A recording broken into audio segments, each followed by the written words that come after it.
Gracias, muchas gracias. Buenos días, ¿cómo están?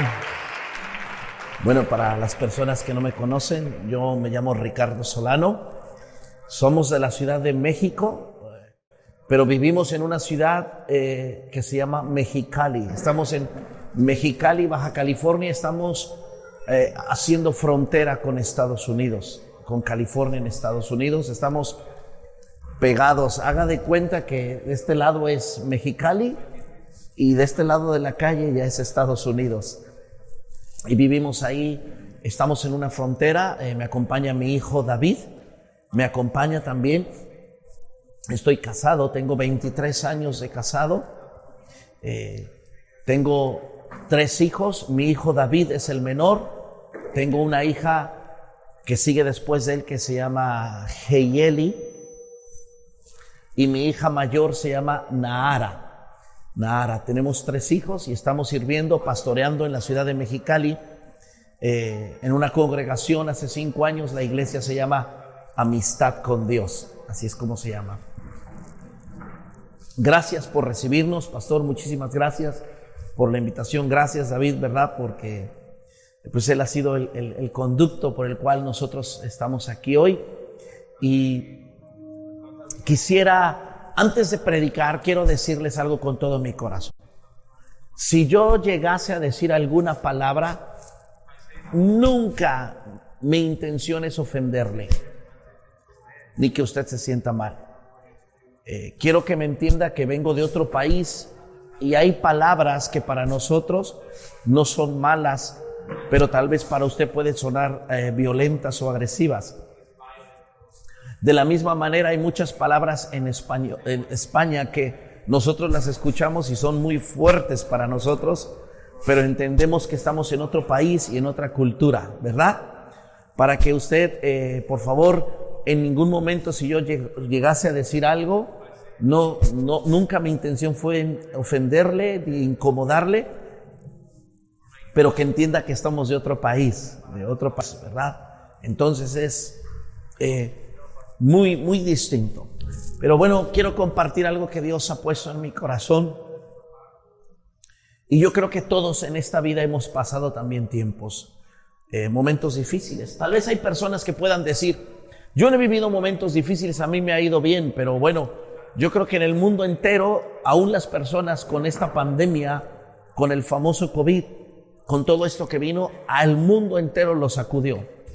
Tanto que hasta la reina Isabel, a la misma reina de Inglaterra, se la llevaron a un castillo fuera de Inglaterra, de Londres, y la tuvieron en un castillo aislada totalmente a ella, donde nadie tenía contacto sino ciertas personas, donde ellos tenían que estar, pasaban a pruebas y ellos no podían salir de donde estaban por no contagiar a la reina. Imagínense, o sea, hasta los reyes fueron sacudidos con esta pandemia. Y hasta los reyes, el mundo entero, su agenda tuvo que dar un giro completamente. Todas las personas que teníamos sueños, todas las personas que teníamos planes, con esta pandemia completamente dio un giro de 160 grados. Nosotros hace 2 años compramos el boleto que hoy estamos utilizando, que estamos aquí en España. Hace 2 años compramos un boleto y no pudimos viajar por la pandemia y 5 veces nos cambiaron el vuelo por causa de una pandemia.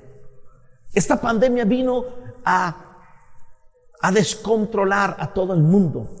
Yo creo que todos lo hemos vivido. Algún día usted ha estado dormido y alguien le dice, levántate. Y cuando usted se levanta, estaba tan dormido que todavía tarda en ubicarse, en saber cómo pensar en lo que va a hacer. Se levanta todavía en México le llaman adormitado todavía, somnoliento, con sueño, y todavía su cuerpo no responde como quisiera. Así vino a pasar la pandemia, con muchos de nosotros con sueños. Nos sacudió. Pero quiero compartir en esta mañana el poder de su palabra. El poder que hay en la palabra de Dios. Porque eso será inconmovible en el mundo entero. Salmo 119, versículo 25. Yo le voy a dar lectura y si usted solamente quiere oír o seguir. Pero el Salmo 119, versículo 25 dice así: abatida está mi alma, hasta el polvo está mi alma. Y mira cómo dice: vivifícame con tu palabra. O sea, dame vida con tu palabra. Dame vida con tu palabra. Salmo 119, versículo 107 dice así: afligido estoy en gran manera, vivifícame conforme a tu palabra. Nuevamente dice: dame vida con tu palabra. Salmo 119, versículo 154 dice: defiende mi causa y redímeme, vivifícame con tu palabra. Pero yo quiero que se dé cuenta que en estos 3 versículos que leímos está diciendo: tu palabra tiene poder para darme vida. Darme vida. Juan 17, 17 dice: santifícame en tu verdad. Tu palabra es verdad. Hablando nuevamente del poder de la palabra. Hebreos 4:12: porque la palabra de Dios es viva y eficaz y más cortante que toda espada de 2 filos y penetra hasta partir el alma y el espíritu, las coyunturas y los tuétanos, y discierne los pensamientos del corazón. La Biblia dice que su palabra entra hasta lo más profundo de nuestro ser. No lo busque, pero en el libro de Josué capítulo 6 dice: ahora pues, Jericó estaba cerrada y bien cerrada las puertas de la ciudad a causa de que tenían miedo al pueblo de Israel. Escuche, no solamente estaba la puerta cerrada, sino estaba bien cerrada. Pero Dios le dio una palabra a Josué. Y por causa de la palabra que Dios le dio a Josué, ellos conquistaron la ciudad. ¿Quién de nosotros, no sé si aquí, claro que los hay aquí, en México están los centros comerciales y las puertas están cerradas? Y escuche, porque esto es importante. Usted no abre la puerta solamente con decir una palabra.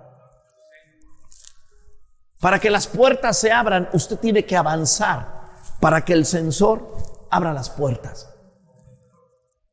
Así es la palabra de Dios. Dios nos habla y usted tiene que avanzar en fe para que se abran las puertas. Para que se abran las puertas. Ahora quiero contar una historia en la Escritura de un hombre que tenía una palabra, pero fue sacudido por lo que sucedió en su vida. Génesis capítulo 37 nos habla de un hombre que se llamaba Jacob. Jacob tenía 12 hijos, pero dentro de su vejez había tenido un hijo que él amaba y se llamaba José. José era un joven que algo de parte de Dios había en él. De tal manera que Jacob le amaba y José contaba unos sueños que el sol, las estrellas se inclinaban hacia él, que los manojos se inclinaban hacia él. Y José lo contaba a sus padres. Y la Biblia, escúchame, La Biblia dice que sus hermanos se molestaban y aún su padre la reprendía porque ellos estaban entendiendo que Dios estaba hablando a través de él y les daba envidia porque él era el menor. Y su padre le había hecho una túnica de colores. Escucha, le había hecho una túnica de colores. Y para nosotros solamente leemos una túnica, pero era algo muy especial, porque la túnica de colores representaba que era para los príncipes. Entonces, por eso sus hermanos tenían envidia y coraje, porque para su lógica era el menor, era uno de los menores. Él no podía ser el príncipe, tenía que ser el mayor, el primogénito. Pero su padre amaba a José. Y la escritura enseña que un día sus hermanos estaban pastoreando y su padre Jacob le dijo: anda y ve a ver cómo están tus hermanos. Mira cómo están, mira cómo se comportan. Y conoce usted la historia que José fue a ver a sus hermanos, y cuando sus hermanos, escuche, cuando sus hermanos le vieron de lejos, ellos dijeron: ahí viene el soñador, matémosle y aquí veremos qué queda de sus sueños. Y cuando José se acerca, su hermano, por querer librar su vida, lo echaron a una cisterna, y en la cisterna donde estaba, conoce la historia, que lo vendieron a los ismaelitas. Y Génesis capítulo 37, versículo 31 dice así: entonces tomaron ellos la túnica de José y degollaron un cabrito de las cabras y la trajeron a su padre y dijeron: esto hemos hallado, reconoce ahora si es la túnica de tu hijo o no. Y él la reconoció y dijo: la túnica de mi hijo es, alguna mala bestia le devoró, José ha sido despedazado. Entonces Jacob rasgó sus vestidos y puso cilicio sobre sus lomos y guardó luto por su hijo por muchos días. Y se levantaron todos sus hijos y todas sus hijas para consolarlo, mas él no quiso recibir consuelo y dijo: escucha, descenderé enlutado a mi hijo hasta el Seol, el nombre del lugar de los muertos. Y lloró su padre. Y los madianitas le vendieron a Egipto a Potifar, oficial y capitán de la guardia. Esas palabras que Jacob dijo son muy importantes, porque Jacob dijo: descenderé enlutado al Seol. Cuando tú buscas esa palabra en el hebreo, significa: voy a vivir toda mi vida en luto. Durante todo un año se visten como si ellos fueran como una monja de un color oscuro. No prenden la radio, no prenden televisión, no van a fiestas, no se peinan, no se arreglan. Durante todo el año ellos están guardando el luto. Es horrible vivir así. Que tus hijos cumplan años y que tú no puedas estar con tus hijos porque tú estás de luto. ¿Me permites tantito tu bufanda?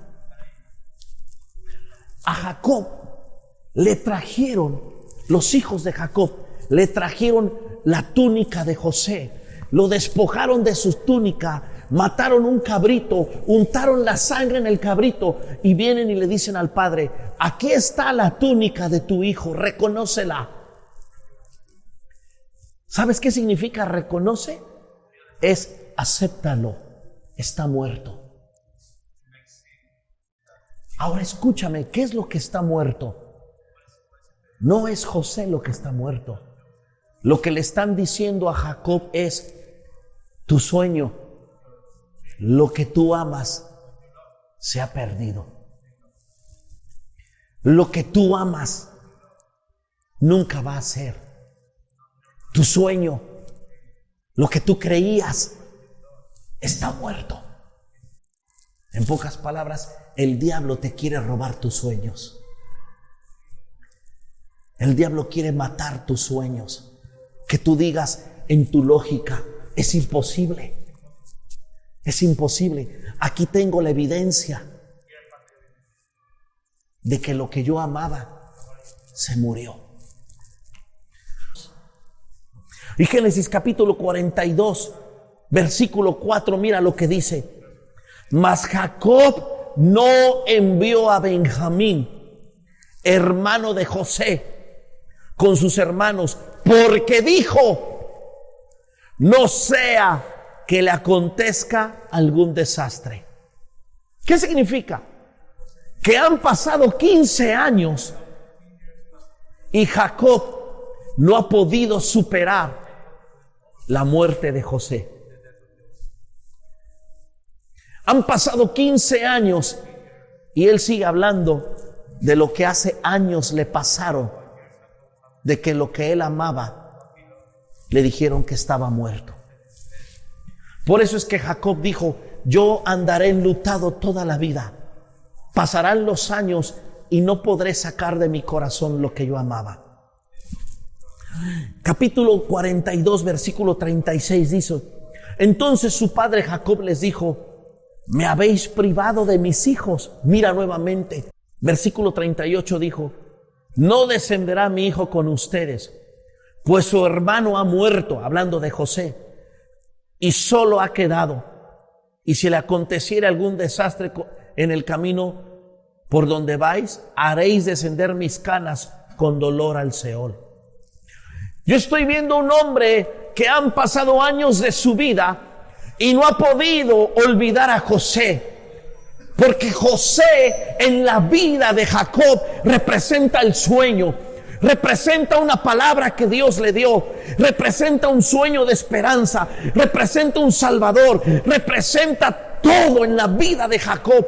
Por eso él amaba a Jacob, a José, porque José representa un sueño. Y todos en esta vida tenemos sueños, todos en esta vida tenemos anhelos, todos en esta vida anhelamos, queremos ver, escuchamos las promesas que Dios nos ha dado y anhelamos verlas cumplidas en esta tierra.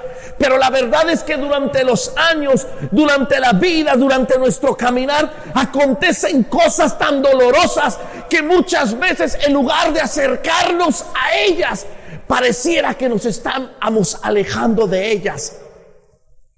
Y qué difícil es cuando las otras personas, en lugar de darte una palabra de esperanza, lo único que te dicen, acéptalo, reconócelo, no se puede, es imposible lo que tú estás esperando, es imposible que Dios haga un milagro, no, eso no existe, eso fue en otro tiempo, eso es para otras personas, no es para ti. Y por eso es que Jacob camina toda su vida con un dolor. Génesis capítulo 44, versículo 27. Entonces tu siervo, mi padre, nos dijo, vosotros sabéis que 2 hijos dio mi mujer. El uno salió de mi presencia y pienso de cierto que fue despedazado y hasta ahora no le he visto. Y si le tomáis también a este delante de mí y aconteciera algún desastre, haréis descender mis canas con dolor al Seol. ¿Te das cuenta de quién hablaban ahí? De José, de la pérdida de José. Génesis capítulo 45, versículo 9. Escúchame, dice, todos conocemos esa gran historia.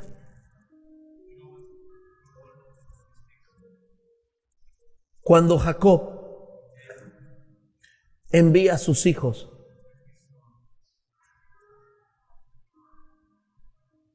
todos la conocemos perfectamente. ¿Qué es lo que va sucediendo? Envía. Y José se manifiesta. Lo que un día dijeron que estaba muerto, seguía vivo. Porque Dios es fiel y cumple sus promesas. Y lo que le habían dicho que no era posible, ahora era posible. Pero aquí ahora el problema no es José.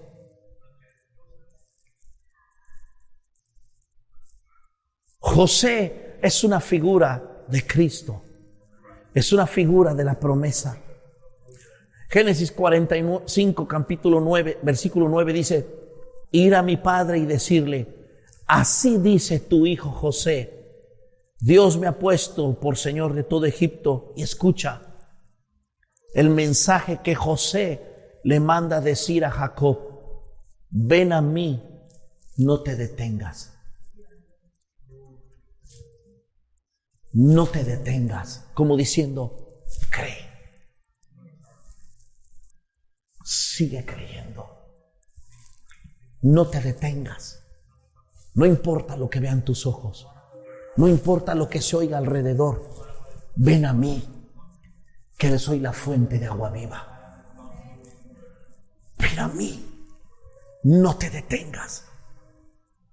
¿Quién de nosotros no hemos vivido momentos como Jacob? Que tenemos sueños, pero conforme, repito, así la pandemia vino y sacudió al mundo entero. ¿Cuántos de nosotros no hemos sido sacudidos por momentos difíciles? ¿Cuánta gente tal vez no perdió economía? Tal vez en esta pandemia algunos de nosotros, algún ser querido partió a la presencia del Señor. Tal vez unas personas que tenían una promesa, una palabra, y pusieron un negocio o estaban emprendiendo algo, iba muy bien, y cuando la pandemia ha venido y se ha venido todo a quiebra. Y el problema de los creyentes, si me permiten hacer una figura, escuche, los creyentes tenemos que operar de esta manera. Esto, escuche, esto se llama sentimientos. Esto se llama fe. Y esto se llama palabra. Los creyentes tenemos que creer. Escuche, tenemos que oír la palabra. Tenemos que creer la palabra. Y tenemos que someter lo que yo siento a la palabra. Pero el problema de nosotros que fue como Jacob. Jacob hizo las cosas al revés. Lo que él sentía, creyó lo que sentía y no importaba lo que Dios decía. Por eso es que Jesús dijo, escúchame, Jesús dijo, ustedes... No dijo que era el diablo, dijo, ustedes son los que invalidan la palabra de Dios. No fue el diablo, fueron ustedes, porque ustedes han decidido no creer lo que dice la palabra, sino ustedes han decidido creer lo que ustedes sienten.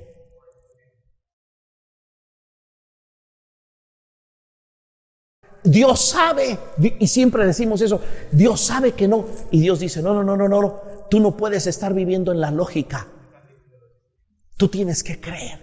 Nosotros en la iglesia, escuchen, yo tengo 3 hijos, mi cuñado quedó viudo, yo tenía en mi casa mi hija de 10 años, mi otra hija de 9 años, mi hijo de 7 años,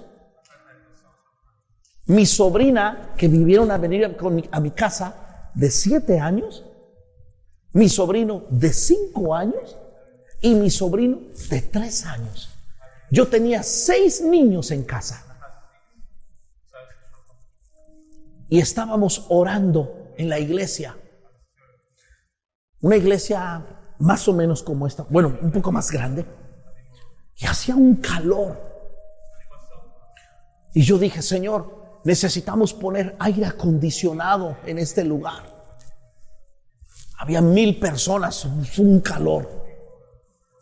Y el Señor me dijo, pues da. Yo dije, yo no tengo. Y el Señor me dijo, tienes tu carro. Y yo empecé a pensar, 5 niños, 6 niños. Mi esposa y yo somos 8. Tengo un carro. Y volteo y le digo a mi esposa, y mi esposa me dice, dalo.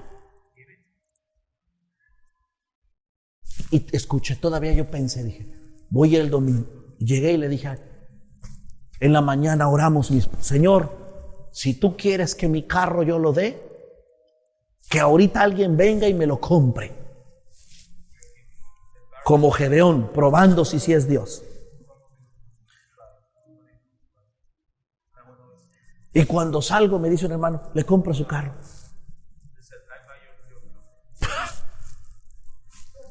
Vendí el carro y el dinero, así como me dieron el dinero, lo dejé en la iglesia.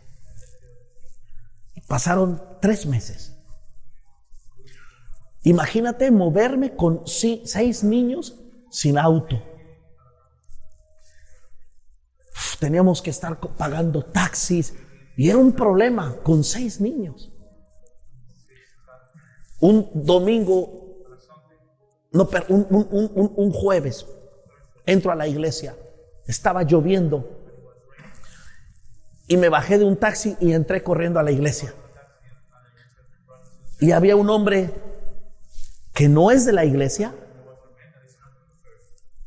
Él estaba poniendo el aire acondicionado, es un empresario.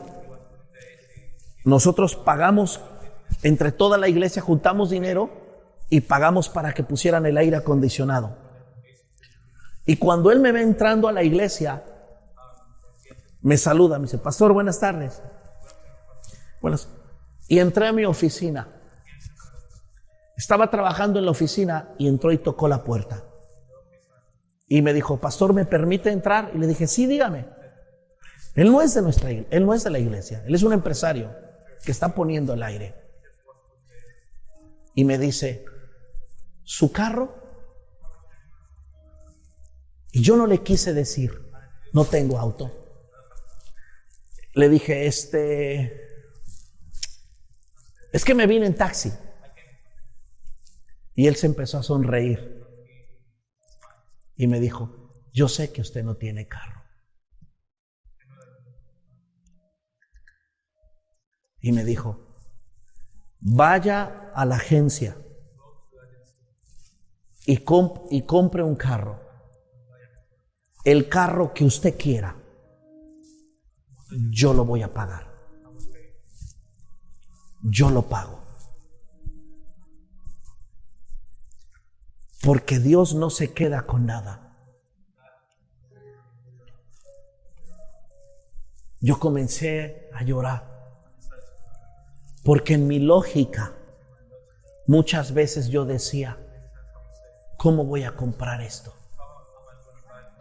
Cuando llegamos a vivir donde estamos viviendo, vivíamos en una casa muy pequeñita.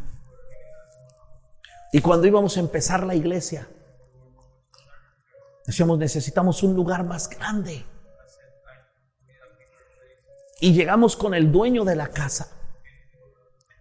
Y el dueño de la casa me dijo, ¿cuánto me puedes pagar? Y yo le dije, de renta puedo pagar $300. Y él me dijo, yo pido $2,000. Y yo le dije, yo puedo pagar 300. Y él me dijo, no, tiene que ser más. Y yo le dije, no tengo. Y él me dijo, yo necesito que por lo menos tú me pagues $500. Dije, no puedo. Y es un hombre que no va a la iglesia, no es cristiano. Y me dijo, ¿tú crees que Dios quiere que vivas en mi casa? Yo le dije, yo creo que sí. Y escucha lo que hizo Dios. Me dijo, pues óyeme, tú te vas a quedar en mi casa. Y en mi lógica, en mi manto lleno de sangre, yo decía, yo no puedo pagar. Y él me decía, tú vas a vivir en mi casa. Yo no puedo pagar. porque mi lógica es, no me alcanza. Y él me dijo, tú vas a vivir aquí.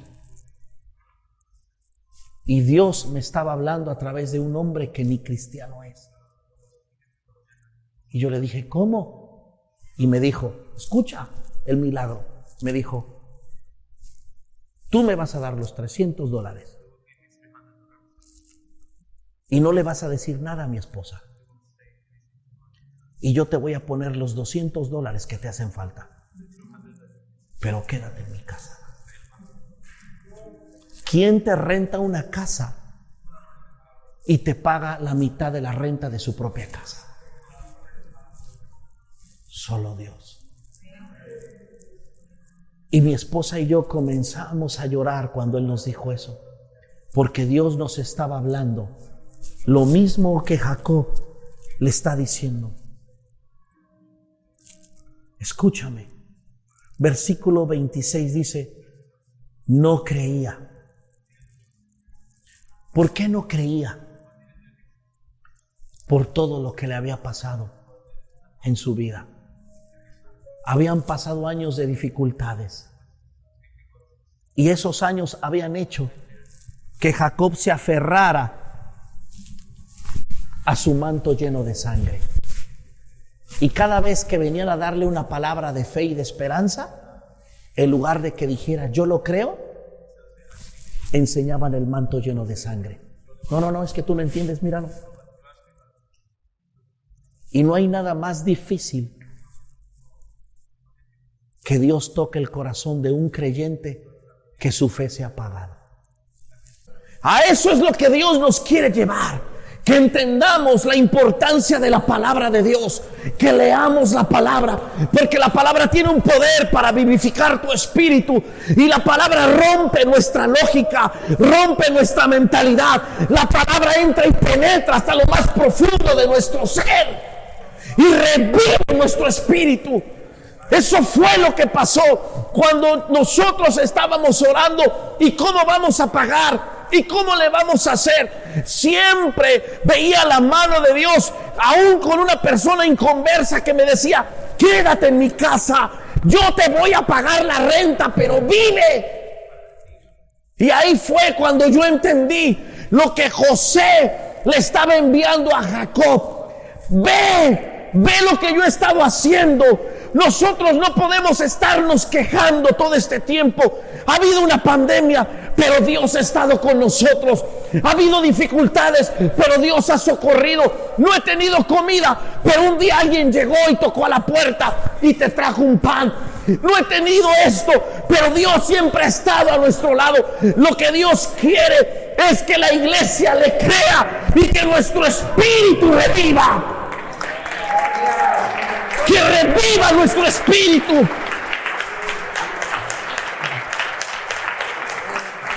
¿Cómo te das cuenta cuando el espíritu revive? ¿Cómo tú te das cuenta cuando un espíritu ha revivido? No solamente es estando sentado diciendo amén y gloria a Dios.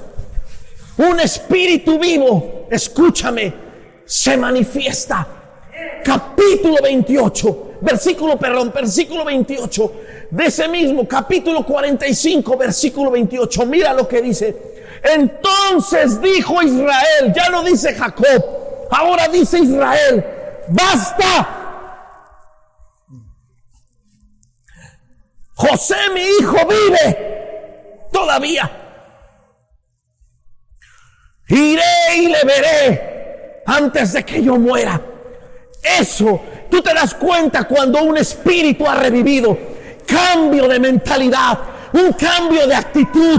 Se levanta creyendo, avanzando, aunque las puertas estén cerradas. Sigue adelante, deja el manto lleno de sangre, porque dice, Dios vive y yo sé que mi Redentor vive y Él me ayudará.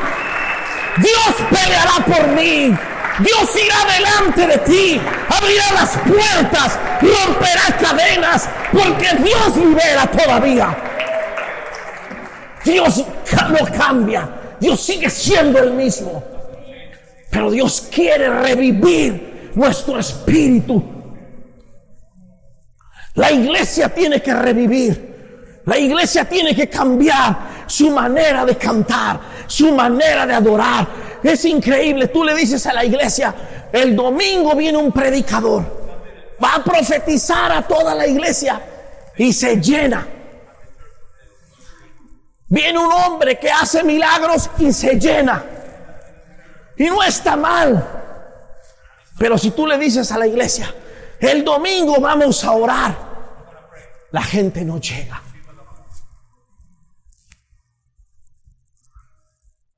Cuando hay una iglesia viva, hay una iglesia en oración.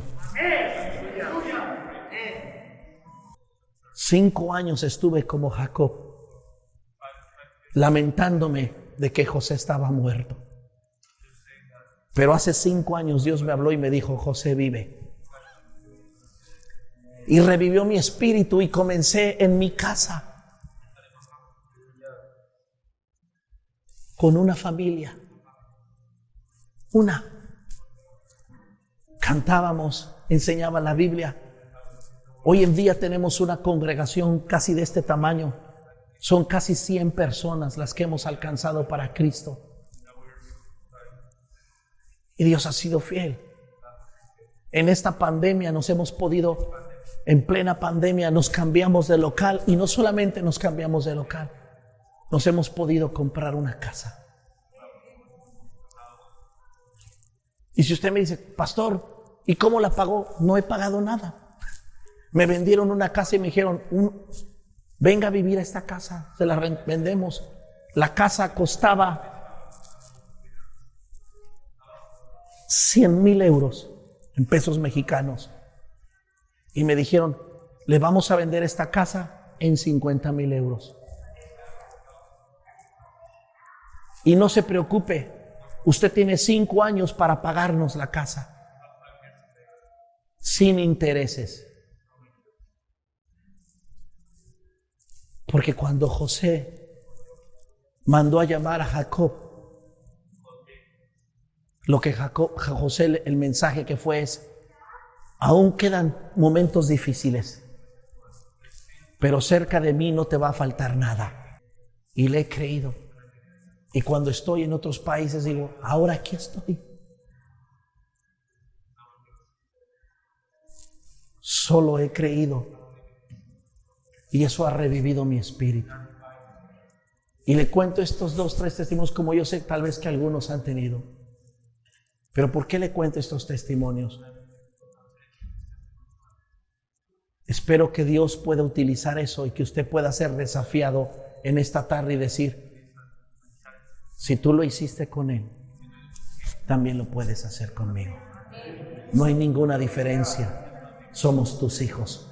Todos somos iguales.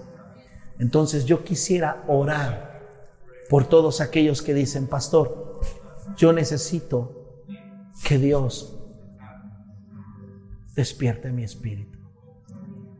Quiero orar por todas aquellas personas que quieren tirar hoy su manto lleno de sangre y dejen de ver la lógica y que quieran creerle a lo que dice su palabra y no a lo que ustedes durante mucho tiempo han creído. Si usted es uno de ellos, no sé si quieran ponerse de pie o pasar al frente, pero vamos a orar en esta tarde.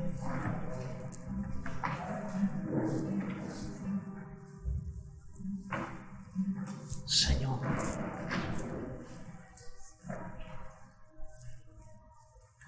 amado Dios, gracias porque hoy es un antes y un después en la vida de muchos.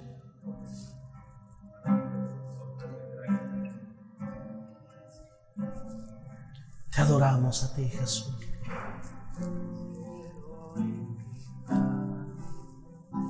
Te adoramos. Me envuelve tu presencia. Envuélvenos. Quiero inclinarme a tus pies. Me atrapa este momento santo. No te detengas, ven a Él en esta tarde. No te detengas, ven a Él, corre a Él en esta tarde.